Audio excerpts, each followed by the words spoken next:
Une maison de retraite dans la périphérie de Prague. Pour les pensionnaires, c'est une journée pas comme les autres. Un candidat à l'élection présidentielle vient leur rendre visite. Chers amis, si vous le permettez, je vais m'asseoir. Un avatar chez les seniors, voici un instant de campagne en République tchèque. Vladimir Frantz, 53 ans, veut devenir le premier président de l'histoire, tatoué des pieds à la tête. Les gens ne savent plus vers qui se tourner, à qui faire appel. Parce que ceux qui devraient les prendre en charge s'en foutent complètement. Évidemment, c'est surtout son aspect qui laisse le public perplexe. Vous allez me dire que vous trouvez ça horrible. Pour moi, ça a une dimension esthétique. C'est aussi une question de tolérance. Ça n'est pas toujours facile pour moi de l'assumer. Par exemple, je vous rassure tout de suite, je ne vais pas le faire, mais je ne peux pas braquer une banque. On me reconnaît partout, donc je dois avoir un comportement exemplaire. Vladimir Frantz, intellectuel, artiste et compositeur d'opéra, veut donner un nouveau visage à la politique. Je peux y aller, il n'est pas désaccordé, j'espère. Je suis pas vraiment échauffé.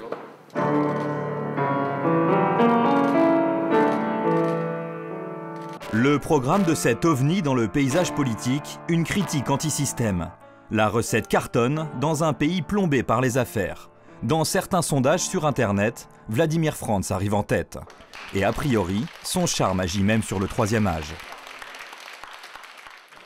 Voilà, c'est cadeau pour vous. Je vous remercie beaucoup.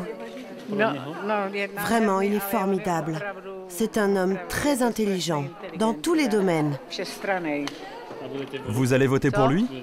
Je pense que oui. Oui, sûrement. Que pensez-vous de son aspect? Je n'y ai pas vraiment pensé, à vrai dire. Sa couleur me gêne un peu, mais sa façon de s'exprimer est parfaite. Il est excellent. Il y a 6 mois, Vladimir Frantz n'imaginait même pas se présenter. C'est cet homme qui l'a convaincu de se lancer, Jakub Huszar. Avec cette campagne, ce jeune réalisateur de films de science-fiction a réussi son plus beau scénario. Il nous explique comment il a choisi le casting. Je me suis fixé 3 critères. Premièrement, je voulais un homme apolitique. Deuxièmement, sans aucun lien avec les élites politiques et économiques. Troisièmement, ça devait être quelqu'un de connu dans le monde entier et très instruit. Et là, je n'ai vu qu'une seule personne, Vladimir Frantz.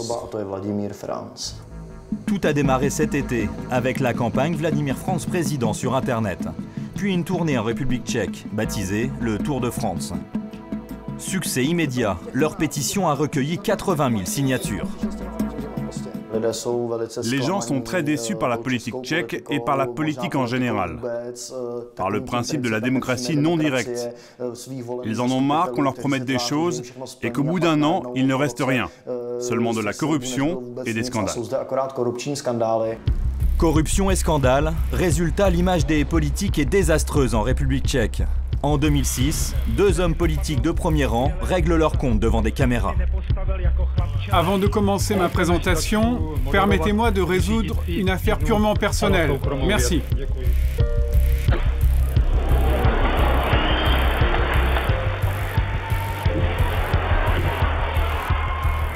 Pire encore, été 2009, alors que la Tchéquie est à la tête de l'Union européenne, son Premier ministre Topolánek se fait griller chez son ami Berlusconi dans son plus simple appareil et en charmante compagnie.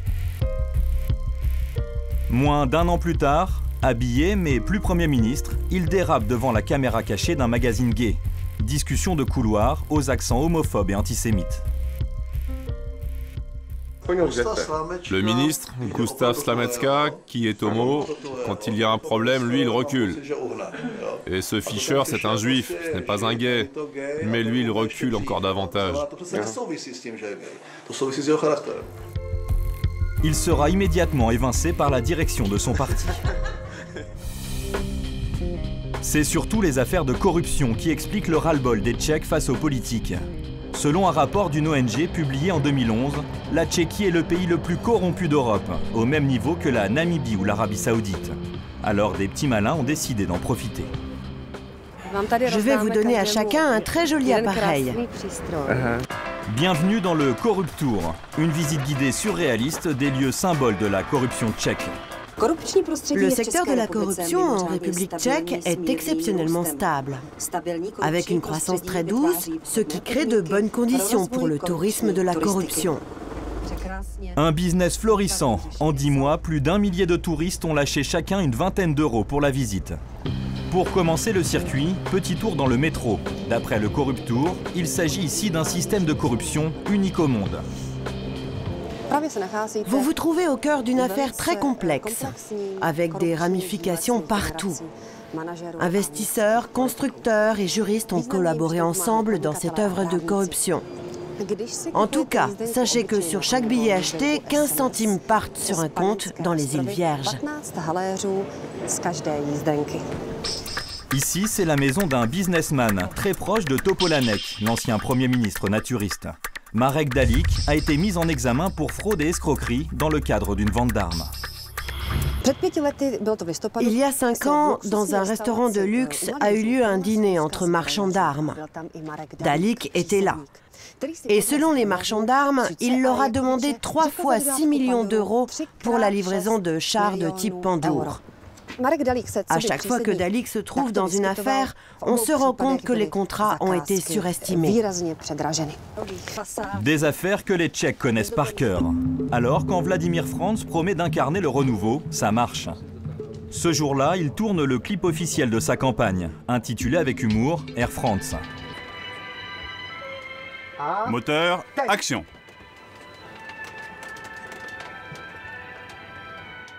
Je pense que la politique sans faire de l'humour, c'est quelque chose qui est mort.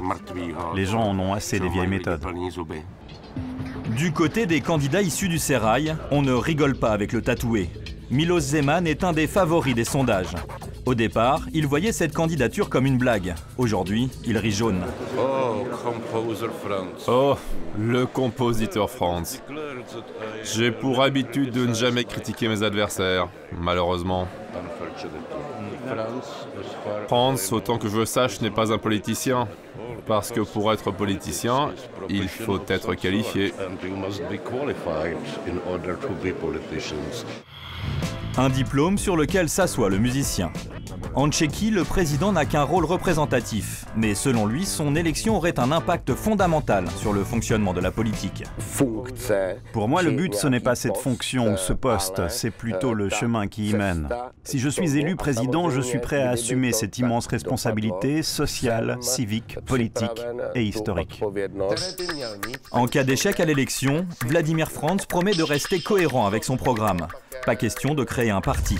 Il affirme qu'il retournera à sa musique, loin de la classe politique qu'il dénonce.